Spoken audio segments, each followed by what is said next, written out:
Ignorance is bliss. We usually hear that phrase as a defense of willful blindness, a way to justify looking the other way. But that definition doesn't fit our current reality. We live in an age of hyper-awareness, forced to process a constant stream of information and global crises entirely outside our control.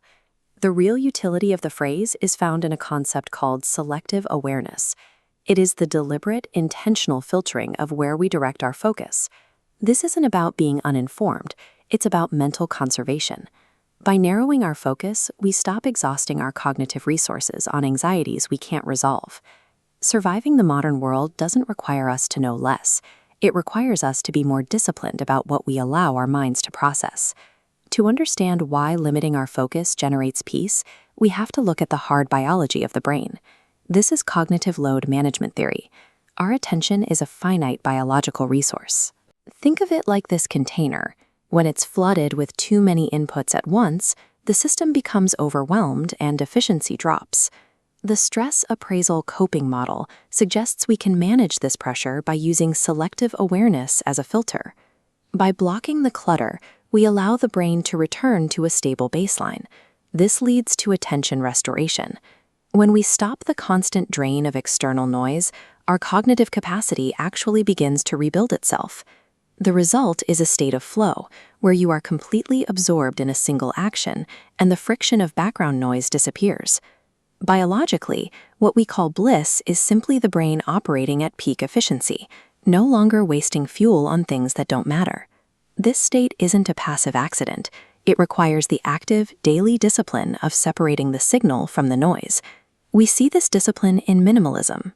By reducing physical clutter, we create a spatial filter that lowers the constant visual load on the brain. A digital detox acts as a technological filter, temporarily cutting off the stream of uncontrollable global events that compete for our attention. The Pomodoro technique provides a temporal filter, boxing our focus into set intervals to prevent our attention from drifting.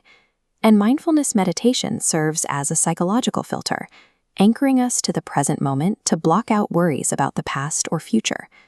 While we treat these as separate habits, they all serve the same objective. They build a defensive perimeter around our limited focus. While the science is modern, the pursuit of this focus state is a universal constant.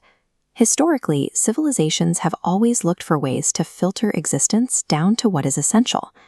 Greece's eudaimonia focused on flourishing through virtue, setting it apart from scattered pleasures. Buddhism's nirvana describes liberation from suffering and mental noise. Hinduism points towards sukha, contentment achieved by turning focus inward. And Japan's ikigai identifies where purpose and focus meet. These traditions all share a common mechanic.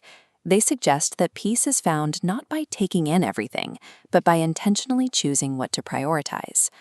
Ultimately, this clarity requires a surrender to the present, to the self, and to the fleeting nature of existence. When we stop trying to process the noise, we can finally hear the rhythms and patterns that govern our lives. Bliss is not a destination we find in the dark. It is something we become by choosing where to point the light of our attention. We become what we focus on.